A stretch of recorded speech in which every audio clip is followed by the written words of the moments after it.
one of the Brazilians that work here in Microsoft. Very proud to be here in Seattle.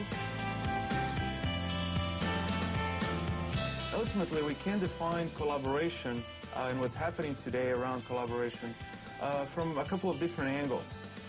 First, from the possibility of people creating these social networks, using social computing technologies to really work together, exchange information, or even just share ideas and information in general. The second angle where we can define collaboration is even from the perspective of how people are participating much more in the production process, especially when we talk about digital goods. We've seen examples of people now having much more access to create videos, create music, even create books, post blogs, why not to say create software as well. And that is becoming very common. Some people use the term crowdcasting or the term prosumers that sort of combine the aspects of being a consumer but also being a participant in the production process. Even large organizations in manufacturing, in entertainment, they are outreaching to their customers, to their clients, to their fans to really get them involved in giving feedback about new products, in giving ideas to new businesses that they can branch off to, and even just capturing these new talent and passionate people that can help a company market their products or even generate new ideas. This whole universe is evolving. It's growing. It's changing. It's about participation and interaction, not just putting information out there. Collaboration is also changing a lot how businesses operate and how businesses run their decision-making and their value creation. Large organizations now use concepts of workflow, approvals, review documents, all that in the context of the enterprise, to also be able to find expertise, collaborate with other people, share knowledge, and just run their operations in an easier, better way. The internet is a great technology for finding, communicating with, working with, being entertained by other people, right? It's a very good thing. And people are just a very fundamental aspect of who we are, what we do, right? Working with other people.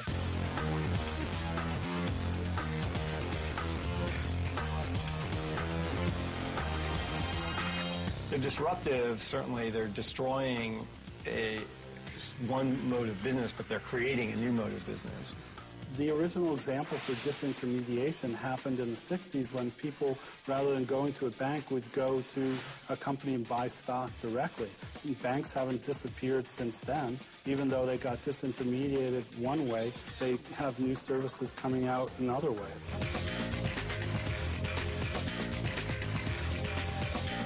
Online community manager. A few years ago, there was no job description for that. Now I see all sorts of postings for people who are online community managers or facilitators, and that takes a certain skill set. I mean, you have to be good with people, you have to be good with technology, you have to know how to evangelize and grow the community.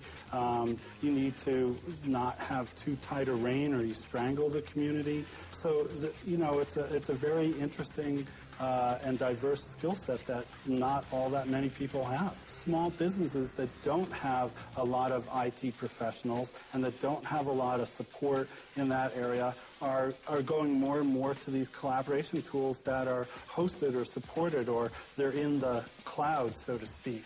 And they are adopting them much faster because, A, it's cheaper for them, it's easier, they don't need IT resource, they don't have to buy a license, they don't have to have someone in-house who knows how to use it.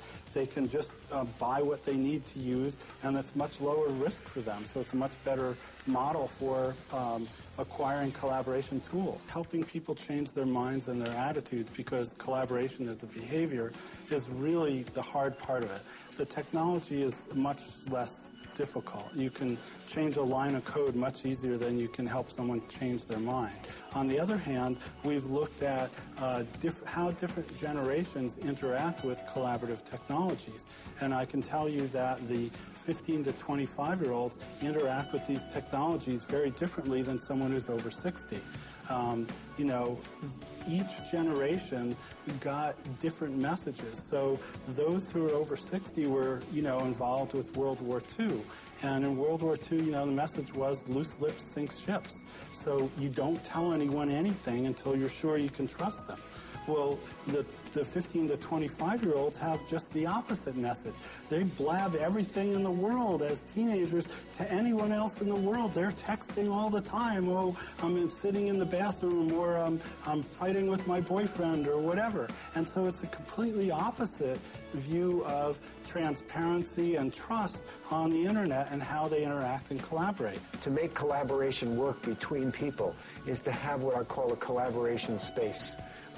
You know, it could be as much as both of us looking at a yellow tablet, and we each write on the space. So and it's a common context. You have to have a common context. And all of a sudden now, we've got in the world all these amazing electronic tools that help facilitate that.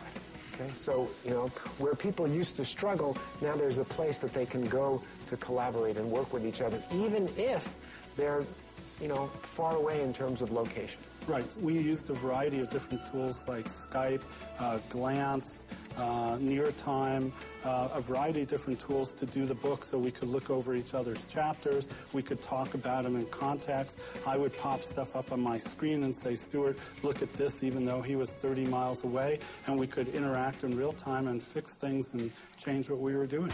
Any kind of sharing of information or sharing of important learnings is always beneficial for helping people move forward faster and come up with new ideas that build on top of things that have already been learned. Here we are. You know, you guys are up here from Brazil filming this documentary. How did you find us? Through the internet. We're sharing information. We're sharing ideas. I think we've got this huge opportunity for a business and cultural flowering.